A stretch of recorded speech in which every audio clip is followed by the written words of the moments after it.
Mexican lawmakers recently passed legislation defining punishment for acts of terrorism. The most interesting aspect of this law is what was encompassed in that definition of terrorism, which could apply to cartel-related activities. Now, this could be an emerging tactic by the Mexican government to politically characterize cartel-related activities as terrorism and use that as a way to undermine popular support for organized criminal activity in Mexico.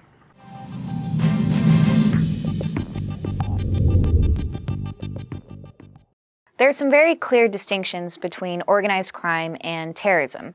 Organized criminal groups can engage in terrorist tactics, terrorist groups can engage in organized criminal activity, but these two sub-state actors have very different aims, and those different aims can place very different constraints on each. An organized crime group cannot exist without an extensive peripheral network. In that peripheral network, that will involve the bankers, the politicians, the policemen, basically the portals into the illicit world that protect the core of the organized crime group, which revolves around business activity. In this case, the drug trafficking that the Mexican cartels are engaged in. Now, with such a network, territorial possessions come into play, and again, popular support is needed. That doesn't necessarily mean the population condones the violence committed by the cartels, but it does mean that the cartels can effectively intimidate the population to tolerate their activity and allow business to go on as usual. By contrast, a terrorist group doesn't need to rely on as extensive a network. By definition, terrorism is primarily driven by political aims. The financial aspect of their activities is a means to an end. So this places very different constraints on a terrorist group, and it allows that terrorist group to engage in much bolder, riskier, and violent acts than an organized crime group would.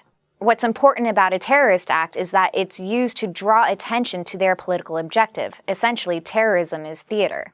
An interesting dynamic that we haven't seen quite play out yet in Mexico is when an organized crime group starts to adopt terrorist tactics. Now, we have seen examples of where some cartels have engaged in beheadings and IED usage, but not to a degree yet where there's been a big public backlash. In fact, in Mexico, we've seen the population and major business groups come out against the government, calling on the government to stop the offensive against the cartels and to allow business to go on as usual. We have seen international examples of where this line has been crossed. For example, in 1992, the Sicilian mafia, La Cosa Nostra, crossed a big line when they launched a massive car bombing against an important official, and that unleashed a huge wave of public backlash. We also saw this in Colombia with Pablo Escobar and the huge IED campaign that swept across Colombia and that eventually turned people against the cartel dominance and resulted in intelligence sharing that led to the downfall of some of those key cartels. So what we may be seeing here is a more subtle tactic by the Mexican government to deal with the cartels. Despite the very important distinctions between organized crime groups and terrorist groups, the branding of an organized crime group like the Mexican cartels as terrorists could be a way to undermine the public tolerance for a lot of their activity in the country. Again, we have not seen this line crossed yet in Mexico, and I don't think we're quite there yet, but it will be interesting to see how the Mexican government attempts to rebrand the cartel war.